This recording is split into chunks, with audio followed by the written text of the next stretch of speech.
Y yo recuerdo en casa de mi madre lo bien que olían las cosas ricas, claro, y lo bien que las hacía ella, porque era capaz de hacer un arroz con chorizo, solo con chorizo, y saber a gloria. Yo desde nena que me gustaba cocinar y que me gustaba, estudié para otra cosa, yo me formé para ser secretaria, lo que era secretariado en aquel entonces, pero bueno, cuando llegó la hora en el año 86 de coger otro rumbo en mi vida, yo dejé la administración, me dediqué a la hostelería y ahí empezó mi verdadera profesión porque me encanta.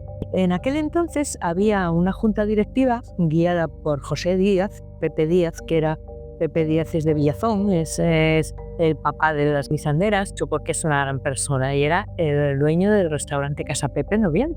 Él era el presidente de lo que es Oyotea, era Hostelería de Asturias, y se habían reunido los que pertenecían a la junta directiva y ahí a este congreso de hostelería en Galicia habíamos ido los directivos más las señoras de los directivos y gente que estábamos implicadas en hacer el congreso. Pues aquel día fueron ellos a la reunión con esa conversación y luego dijeron vamos a tomar algo y a cenar a Casa Pepe. Llamaron, estaban por Oviedo las mujeres de ellos y estaba yo en Oviedo también y tal, nos llamaron, bajamos las mujeres también a Casa Pepe y allí empezamos a hablar de cocina ancestral. Bueno, pues dice Pepe, estas mullerinas que lo que valen y no salen a ningún sitio ni van a ningún lado, que fuera para poner en común todo lo que saben y para aprender, tenéis que reuniros por lo menos una vez al mes, para salir de los pueblos y para salir y para venir a Oviedo y tal, y salís de casa.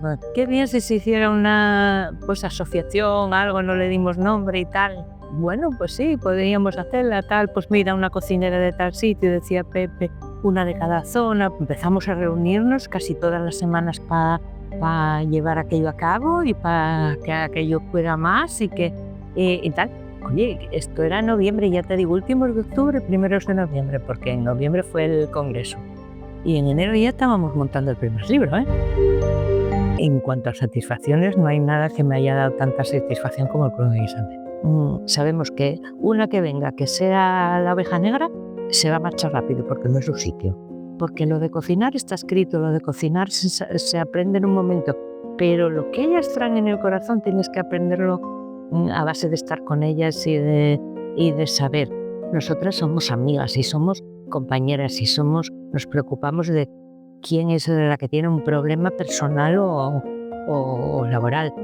Mucha gente se extraña de que el club funcione tan bien, pero funciona bien porque tiene unas bases que mientras no se traigan esas bases se va a estar ahí.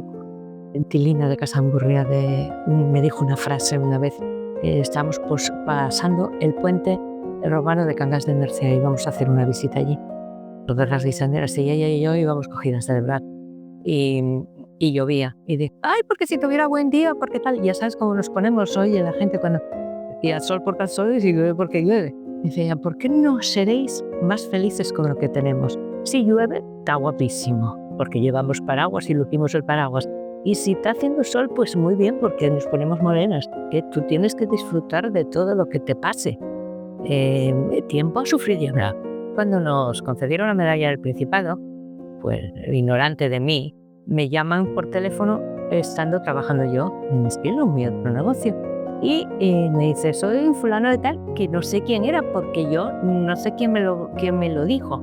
Es que somos del Principado, sí. Y era para decirles que al Crudo Guisantero le fue concedida la medalla del Principado y por lo que llamo yo ahora es por saber, tenemos que saber si la aceptan, dije yo. Bueno, una medalla, ¿y eso qué es? ¿Qué tenemos que aceptar? Digo yo, bueno, quedé tan pasmada que no te lo puedes ni imaginar, que Asturias tiene un potencial en la gastronomía exagerado y que quiero que se sepa y quiero que lo transmita a todo el mundo, al resto del mundo, es decir, todos nosotros tenemos que unir esas fuerzas para transmitir todo eso que llevamos en el alma y en el corazón.